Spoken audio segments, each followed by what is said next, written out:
Committee of Joint Tribe Council (JTC) has announced an emergency shutdown across all territories inhabited by the Inpui, Liangmai, Rongmei and Zemi communities. This decision follows an attack on Naga village group NVG volunteers at Vitiang village in Noni district.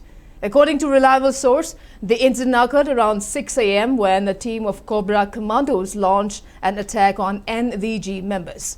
Some NVG members are feared injured in the attack, although it cannot be officially confirmed. Upon hearing the news, a large group of Rongmei Liao Form members attempted to enter the area but were blocked by CRPF personnel.